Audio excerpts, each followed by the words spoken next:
বিএনপির সহ আন্তর্জাতিক বিষয়ক সম্পাদক ব্যারিস্টার রুমিন ফারহানা বলেছেন, শুধু বিএনপি নয়, জামায়াতেও চাঁদাবাজ রয়েছে। তবে বিএনপিকে পরিকল্পিতভাবে চাঁদাবাজ দল হিসেবে ট্যাগ দেওয়া হচ্ছে এবং এ নিয়ে ধারাবাহিক প্রোপাগান্ডা চালানো হচ্ছে। সম্প্রতি এক বেসরকারি টেলিভিশনের টকশোতে অংশ নিয়ে তিনি এসব মন্তব্য করেন। রুমিন ফারহানা বলেন, আমরা দীর্ঘ 53 বছর ধরে অস্বীকারের সংস্কৃতি দেখে আসছি, কিন্তু বিএনপি সেই পথে হাঁটেনি। আমরা স্বীকার করেছি, ব্যবস্থা নিয়েছি।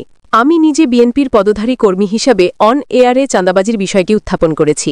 আমাদের দলের ভেতরে চাঁদাবাজির অভিযোগে 4500 জনকে বহিষ্কার করা হয়েছে। তাদের মধ্যে কেউ কেউ পরে জামায়াতে ইসলামীতে যোগ দিয়েছে, যা সংবাদ মাধ্যমেও প্রকাশিত হয়েছে। তিনি আরও বলেন, জামায়াতও 650 জনকে বহিষ্কার করেছে। তাহলে প্রশ্ন আসে, যারা সৎব্যক্তি শাসনের কথা বলে তাদের দলে এত চাঁদাবাজ এলো কোথা থেকে? কিন্তু তারা কখনো তা স্বীকার করে না। রুমিনের অভিযোগ, বিএনপির বিরুদ্ধে পরিকল্পিতভাবে অপপ্রচার চালানো হচ্ছে। তিনি বলেন, ডাকসু নির্বাচন দিয়ে পুরো বাংলাদেশকে বিচার করলে সেটা ভুল হবে। বিএনপিকে চাঁদাবাজ লেভেল দেওয়া হচ্ছে, প্রোপাগান্ডা চালানো হচ্ছে। একটা মিথ্যা যদি 1 বার, 10 বার, 50 বার বা 100 বার বলা হয়, মানুষ সেটা সত্যি বলে ধরে নেয়। তিনি সামাজিক যোগাযোগ মাধ্যমে বিএনপির দুর্বল অবস্থান নিয়েও প্রশ্ন তোলেন। রুমিন বলেন, ফার রাইটরা শুধু নিজেদের মতামত ছড়াচ্ছে না, বরং ছোট ছোট নিউজ পোর্টাল খুলে বিএনপিকে টার্গেট করে সংবাদ ছড়াচ্ছে।